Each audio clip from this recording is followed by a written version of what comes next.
Yes, good morning everyone. So welcome. So in today's session, we are going to discuss about the orbit, so the satellite's orbit. So this is one of the concepts that we use it in the satellite communication. Okay, now so before starting our discussion, so we like to give credits for the images. These images are obtained from the internet. There, so I like to thank the people, those who are uploaded these images over the internet. Okay, now coming to this satellite communication, we are not going to discuss about much about satellite communication because this is there in our previous discussions there. Okay, now so we in this particular session we are going to speak about the different types of orbits used in the satellite communication. Now before going to know about the different types of orbit, first I should know what do you mean by an orbit. So orbit, I can call it as the path traced by the satellite. We call it as an orbit. The path traced by the satellite, we call it as an orbit. Okay. Now, so based on how the path is traced, we are going to classify the different types of orbits. So when you speak about the satellite orbit, the first type of orbits what we have is an elliptical orbit. As the name indicates that the shape of this particular orbit will be in elliptical in nature, so therefore we call it as an elliptical orbit. So as I said that orbit is nothing but the path traced by the satellite is called as an orbit. So elliptical orbit, so the shape of the orbit will be in elliptical in nature, so therefore we call it as an elliptical orbit. And now next we have the polar orbit. So in this polar orbit, the satellites will be moving along the poles of the planet, or for example poles of the planet Earth. So therefore we call this as a polar orbit.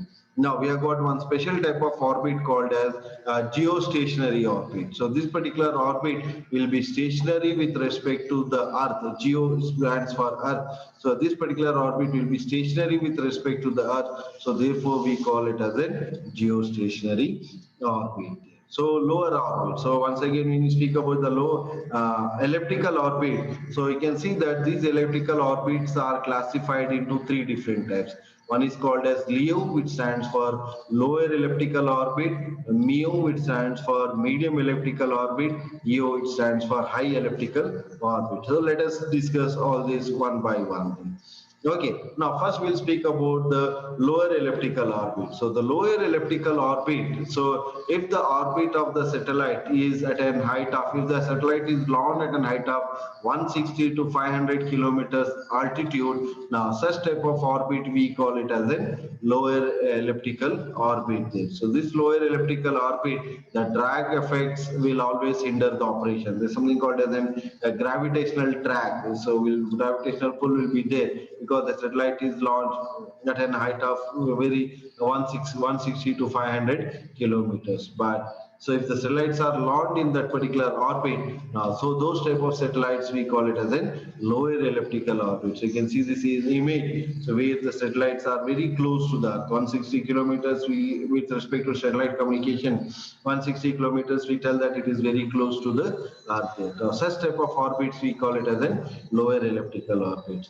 Now, the satellites in the lower elliptical orbits will have a very high speed of around 18,000 miles per hour. So they'll have a speed of 18,000 miles per hour. Now, next coming to the medium elliptical orbit. So medium elliptical orbit, you can see that, so in the medium elliptical orbit, when you come to the previous image, compared to the previous image, you can see that the satellites are very away from the Earth.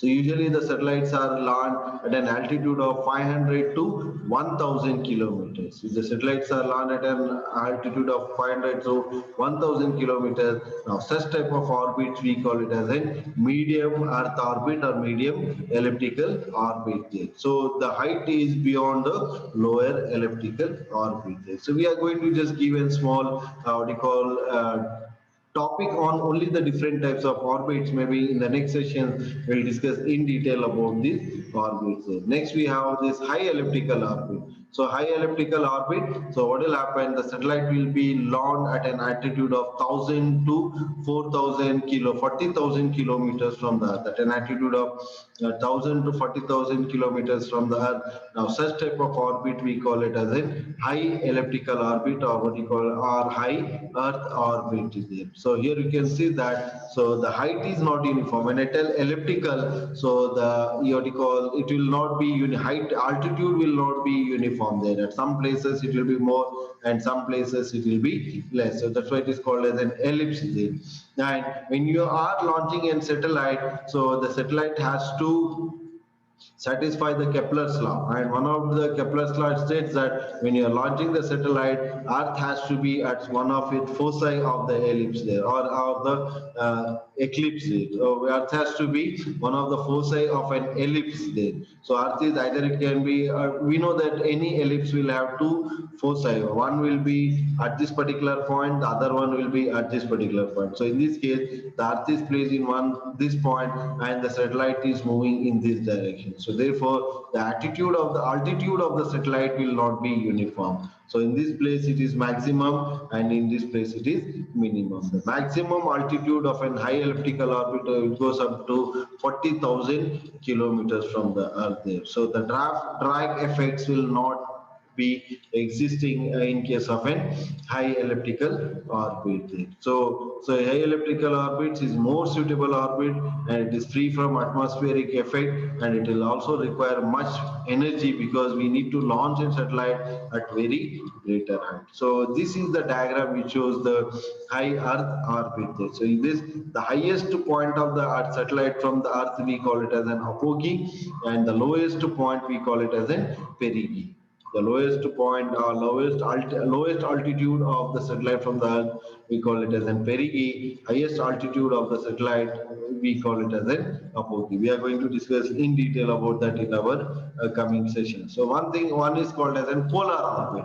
So polar orbit, as the name indicates, that the satellite will be covering the poles, north and south poles of the Earth. So therefore, this type of orbits we call it as a polar orbit. So these orbits will have an inclination of nearly 90 degrees. So this allows the satellite to see virtually every part of the Earth as the Earth rotates underneath in it. It takes approximately 90 minutes for the satellite to complete one rotation. So to complete one rotation, it takes approximately 90 minutes for the satellite. This type of orbits we call it as a polar orbit. There's one more type of orbit called as a geostationary orbit. Geostationary orbit, as the name indicates that, so this satellite will be stationary with respect to the Earth. So that's why it is called as a geostationary satellite. You can see that the satellite as well as the Earth move in the same direction and with the same speed. So therefore, what will happen is that this particular satellite will always be stationary with respect to Earth. So as the Earth is moving, the satellite will also be moving. So these are all the different types of orbits that we use in a satellite communication. So in the coming sessions, we are going to discuss in detail, maybe the applications, we'll speak about the different applications of this orbit, and what are its advantages and disadvantages. Thank you.